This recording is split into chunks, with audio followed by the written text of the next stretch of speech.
In this guide, I'm going to show you how you could spawn and summon the atomic boss here in Sailor Peace on Roblox. Before we do get into this guide, make sure to like the video and subscribe to the channel with all notifications on. It really does help us out and it lets us know that you want more content like this. We'd greatly appreciate it. And if at any point throughout this guide you had any questions, ask them down in the comment section below and we could help you out further. I'm going to be doing my best to reply to every single comment down there. But first things first, you actually need to interact with the teleporter around the map. Once you interact with it, go ahead and teleport over to Lawless Island. This is actually where the boss spawns. However, you have to interact with the boss summoner itself to actually spawn this guy in. So interact with the boss summoner. You're going to see that you could spawn it in with some abyss sigils. So go ahead and essentially use those. And you can actually get these by farming these arena fighters right over here. But essentially go ahead and take out this boss whenever. Here's all the drop chances right here if you are looking for a specific thing.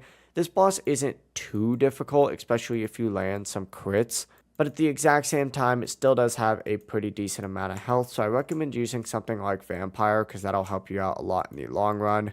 But that's the full process right here. If you guys had any questions, ask them down in the comment section below and we can help you out further. I'm going to be doing my best to reply to every single comment down there. Before you do leave this guide, make sure to like the video and subscribe to the channel with all notifications on. It really does help us out and it lets us know that you want more content. Have a great rest of your day though. Peace.